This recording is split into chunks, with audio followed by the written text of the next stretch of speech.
TV, blog do Gesso, Óbidos, nesta terça-feira de dezembro. O nosso entrevistado de hoje é Elcio Amaral. Boa tarde, Elcio. Boa tarde, Gesso. Elcio, qual é a tua ligação? Tu não nasceste, o senhor não nasceu em Óbidos, nasceste em Juruti. Mas qual é a importância de Óbidos na tua vida? Olha, é uma importância muito significativa, porque eu nasci em 1940 na Fazenda Nava, no Lago Grande da Franca, município de Juruti. Mas que houve sempre uma grande relação, meu pai tinha uma grande relação comercial e de amigos com Óbidos. E quando foi em 1950, meu pai teve que se transferir com toda a família para Óbidos, porque nós não tínhamos professor. Eu fui me alfabetizar com 10 anos, porque nós tínhamos dificuldade em levar uma professora para o interior. Pense o que era levar uma moça pedagoga para morar numa fazenda onde não tinha futuro para ela. Então meu pai resolveu levar a família para Óbidos. E foi quando nós começamos, aliás foi o ano 1950, foi o ano que eu conheci Óbidos. E para mim foi, para uma criança de 10 anos, era como se eu tivesse saído daqui para conhecer Nova York, né? Óbidos, nessa época, já tinha uma importância cultural, econômica, pujante? Eu acho que já tinha até perdido uma parte. Óbidos, culturalmente, historicamente, ela foi mais importante no fim do século XIX. Por conta de quem? Por conta de diversos fatores. Um fator que leva uma região a ficar importante em todos os momentos, em todas as partes do mundo, é a economia. Nós temos que entender isso aí. Então qual foi o primeiro motor de aquecimento para empurrar a economia de Óbidos? Olha, eu acredito que foi primeiro as drogas do sertão. As drogas do sertão? Drogas do sertão foi o momento em que os colonizadores chegaram aqui e encontraram na Amazônia produtos que se equivaliam às especiarias que iam buscar na Índia. E como duas coisas que eles procuravam muito, os navegadores daquela época, na Europa, era os produtos que iam buscar na Índia, né, na China também, que eram as sedas, e pedra preciosa e metal precioso. Só que a costa brasileira não oferecia isso. A costa brasileira só oferecia um produto que interessava a ele, que era o pau-brasil. A pedra preciosa e metal precioso só foi encontrado muito depois com as entradas e bandeiras. Isso está na história. É só a gente prestar atenção. E Óbidos, então, era um grande fornecedor de matéria-prima da droga do sertão, certo? E como a sua localização estratégica foi um ponto fundamental, muito importante para fixar Óbidos como um ponto importante da Amazônia. Essa localização geográfica de Óbidos, então ela, vamos dizer assim, seria o responsável pela, vamos dizer assim, o nascimento do próprio município? Sim. Óbidos é 36 anos mais criança que Santarém. Óbidos é de 1697 e foi justamente a fundação dela coincide do momento da instalação do Forte de Óbidos.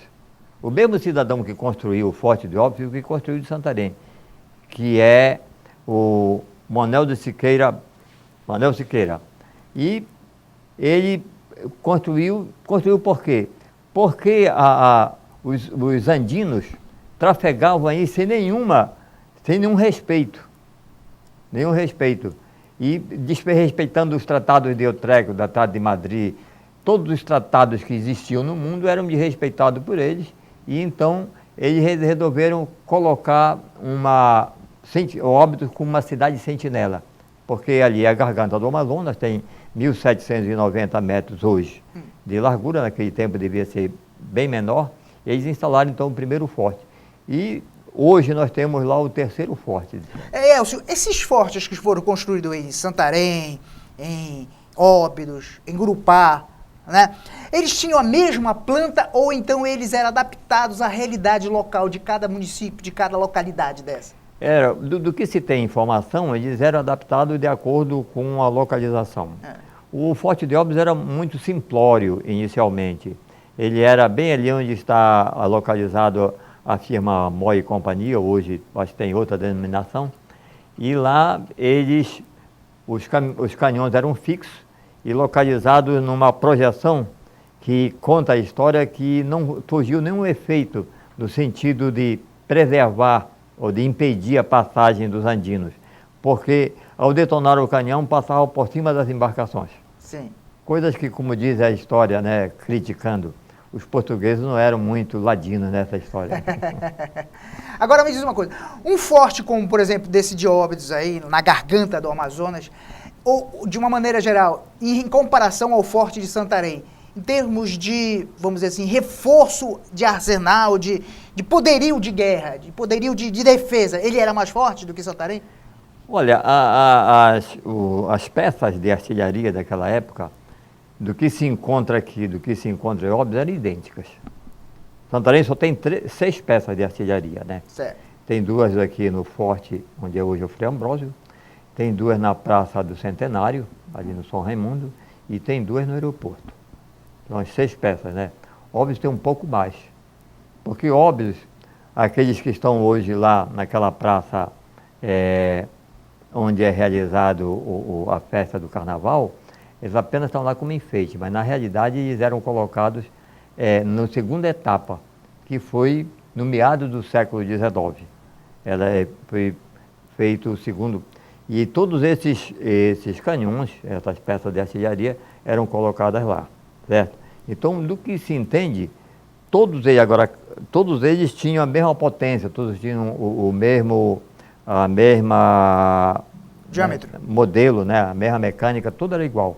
Eu não conheço as outras cidades, só conheço as peças de artilharia de Santarém e de Óbidos. Eu não conheço a de Cametá, de Gurupá.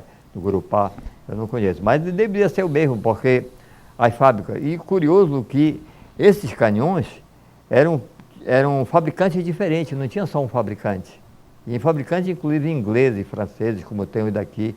Nós fomos fazer uma pesquisa e um registro para o IFAM, me convidaram para ir fazer, e observamos que os fabricantes eram diversos. Eu tenho acompanhado a tua trajetória como escritor, como historiador, e tenho percebido que tu tens uma preocupação muito grande em conhecer a história de Óbidos. Nessa tua pesquisa, o que mais te chamou a atenção no que diz respeito à história de Óbidos, que esse fato torna incomum em relação a todas as outras cidades aqui da Amazônia? Olha, um fato que me chama muita atenção, que eu vim conhecer muito depois, foi justamente a presença dos franceses em 1808, certo? Antes disso, nós temos como ponto principal da história a localização geográfica de Óbidos, certo? Localização geográfica. Mas o que é interessante é que ainda no século XVII, em 1667, Santarém fez o primeiro plantio de cacau do mundo, João Felipe Betendorf, e que ele era jesuíta, e que foi seguido por todo o clero, ou por todos os jesuítas, porque era uma forma de eles terem recurso para manter as suas missões, né? As suas missões. E Óbidos também criou um grande...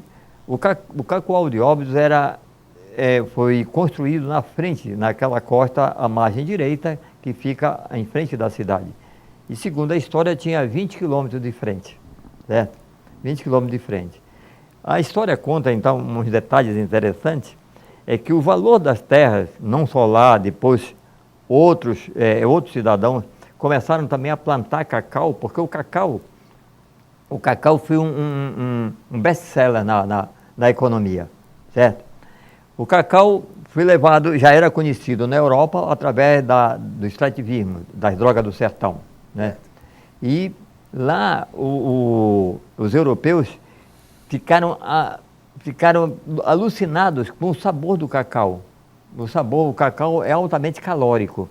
E por causa disso, no frio, ele era procurado por todo mundo, certo?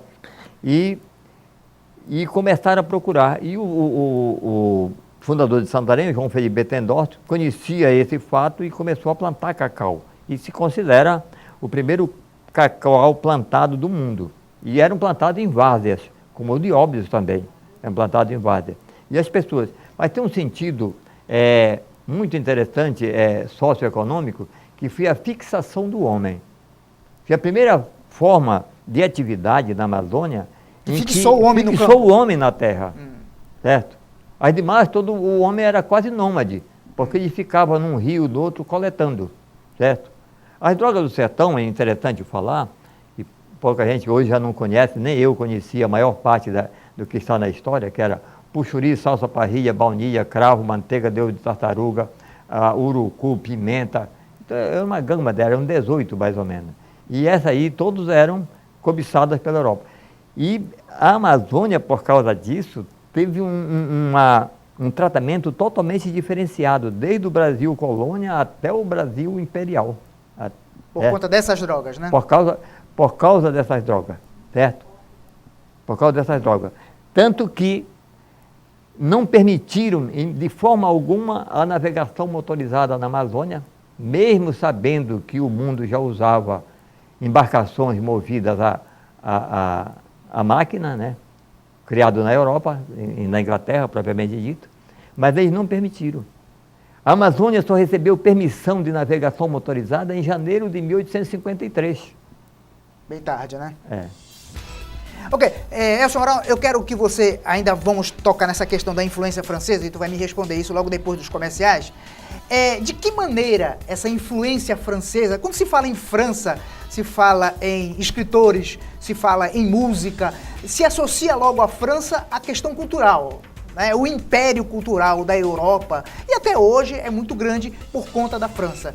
E eu vou te perguntar, e tu vai me responder repetindo depois do intervalo comercial, de que maneira essa questão cultural vai influenciar sobre a cultura, sobre a história de Óbidos. Nós vamos fazer o rápido intervalo comercial e a gente retorna com essa resposta do Elcio Amaral. Um instante só.